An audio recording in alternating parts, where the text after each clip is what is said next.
بسم الله الحمد لله والصلاة والسلام على رسول الله صلى الله عليه وسلم. السلام عليكم ورحمة الله وبركاته. وسلسلة عصب وأن كجهل لدونه إلى تضبعات الشيء والنبي صلى الله عليه وسلم الله وكما جنجلي إلهي وحن كبرنا إنه نجبت بعدي مصيبوين كقوة موضع يقوى قرصانبا عاو وحن ربع إن ندل استاجو أفر شيء oo ay ka mid tahay qodob cudurrada ugu waaweyn oo nahaysta ka mid ah uu ka mid yahay xadiidkan horta akhrinayaa markaasaan cudurka aan rabo xoogaa inaan dul istaagayaa xadiidkan imaamu albukhaari baa wariyey waana xadiidkii abu hurayra laga wariyey radiallahu canhu wuxuu nabigu leeyahy sala allahu alay wasalam ilaahu waxaan kaa magangalay allahuma inii acuudu bika min jahdi albalaa ودرك الشقاء وسوء القضاء وشماتة الأعداء وقال النبي صلى الله عليه وسلم إله وحان كامن قلي أفرتان شيء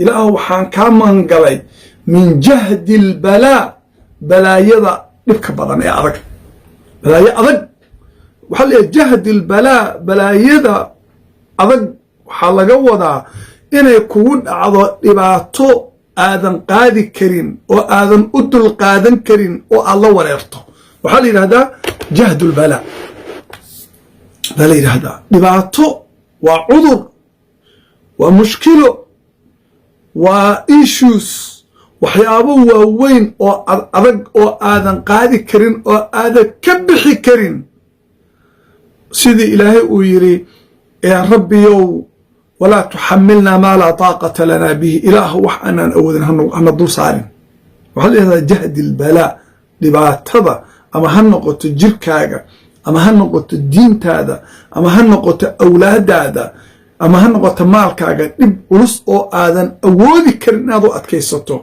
إلهي إنه كان مجنجليه ودرك الشقاء أيان ضروا إنا إحاليش أيان ضر وعكسك السعادة والليبانة يريرينت عكسك دوي ونرول حن والنصيب دراء وأيام دراء إن يكون هلا شوكو نعضو وحالقات لغي شقاقي أيام دراء وحكو عيسانية وحكو قبانية أيام دراء وحكامي ذا أذيقو أنكو تلقلين عنو قاقوينا إنو كاها اللابو إن أرت عنو قاقيو قالوا بي نعوذ بالله من ذلك xaaskaagii aad jeclayd inay fur ku dhahdo iyadoon wax dhibaato aada ku samaynin oo iska kaa furto ninkaagii ooda wax dhiba ku samaynin inuu ku furo fiiri waxaa ka mid ah in cudur iskaga kaa dhaco waxaa ka mid ah magac xuma inay iskaga kaa dhacdo ceebayn inay iskaga kaa dhacdo waa wax u dhow jahdi albalaag waa daraki shaqaa ayaan daro iyo nasiib daro inay ugu dhacdo baa ilaahu kaa magan galay waxay dadku la yaabaan oo dadkoo dhan fiiriyaan oo dhibaato ah oo musiibo ah oo ayaan darro oo cudur ah oo burbur ah oo carruurtii ah oo maalkii ah inay kugu dhacdo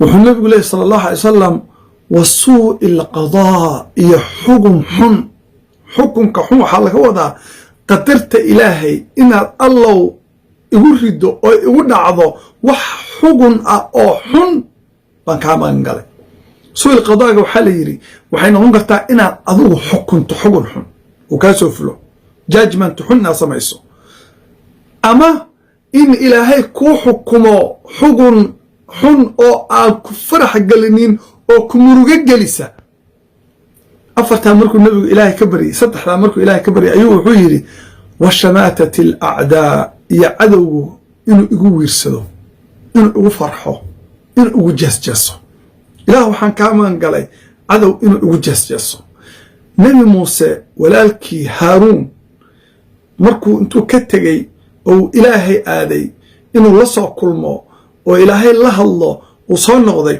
ayaa wuxuu allayay walamaa rajaca muusa ilaa qowmihi ghadbaana asifa qaala bi'sa maa khallaftumuuni min bacdi wa alqa alalwaax wa akhada bira'si akhiihi yajuruhu ilayh قال ابن إن القوم استضعفوني وكادوا يقتلونني فلا تشمت بي الأعداء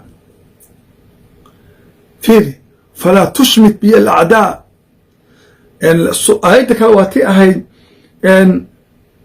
قرك هاي قبنن وتمه هاي جيدن وولا لو هاي رفادين وعدو جيجا يوسا يغو فرحن. waxaan rabaa inaan ka hadlo masalada koobaad waa ay qofka cadowga ah. waa dhici karta inaadan cadowgaagaba aqooninba yaa weeye cadowgu.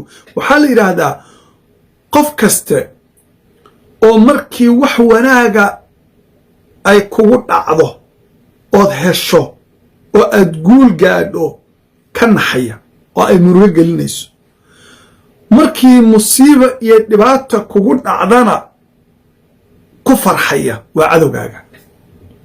wuxuu noqon karaa saaxiibka, wuxuu noqon karaa walaalka, wuxuu noqon karaa dariskaaga, wuxuu noqon karaa mid kaa fog, midaan isku qabiiltiin, midaan isku qabiilahayn, midaan isku diintiin, midaan isku diin ahayn.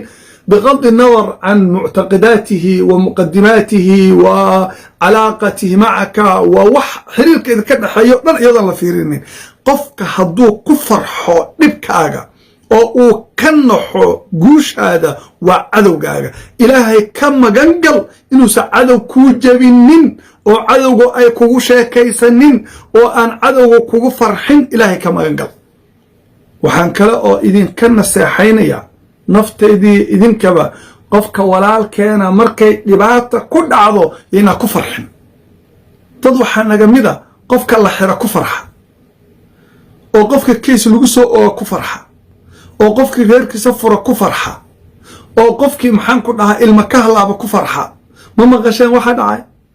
hebel baa la xiray, hebel baa saan la yidhi, hebel baa la dabagalay, hebel baa la soo faqay, hebel baa waxaas lagu haystaa, hebel baa canu ka gaaloobay, hebel baa islaantii furay, hebel iyo heblaayi iyo odageeda waa isku dhaceen.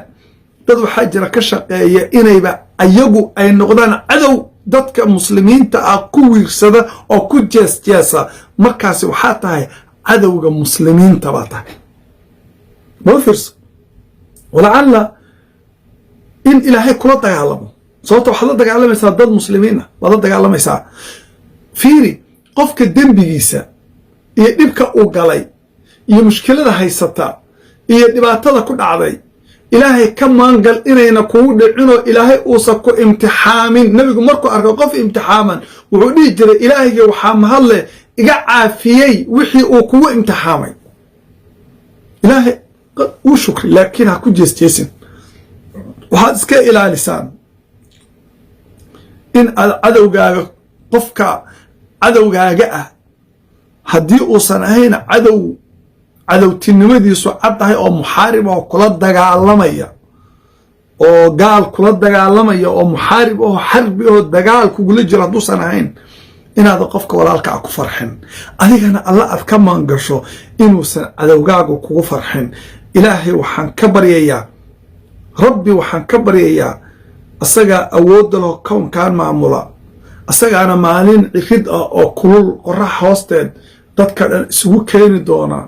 qof walba iyo ehelkiisii iyo awlaadiisii iyo hooyadii iyo aabbihii iyo qaraabadiisii ayagoo wax nasab ah ka dhaxayn. falaa ansaaba baynahum yowmaidin walaa yatasaa'aluun. ayagoo nasab iyo calaaqaad iyo xiriir lahayn oon isweydiinoo kala cararaya. qof walba uu leey nafsi nafsi. ilaahayga awooddaas leh waxaan ka baryayaa maanta inuu afartaa naga ilaaliyo.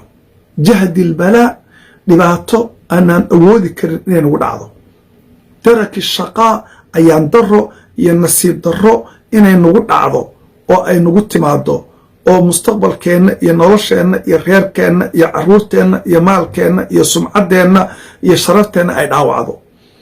ilaahay waxaan ka magangallay in uu ay nagu dhacdo suu'il qadaa, xugun qadar xun. macnaheedu waxa weeye aan naga farxinaynin oo na murugo gelisa. dad badan baa murugaysan. ilaahayna waxaan ka magangallay in cadowgeennu uusan nagu jeesjeesin oo uusan cadowgeenna alla noo jebinin. وشماتة الأعداء. اللهم إنا نعوذ بك من جهد البلاء ودرك الشقاء وسوء القضاء وشماتة الأعداء. والسلام عليكم ورحمة الله.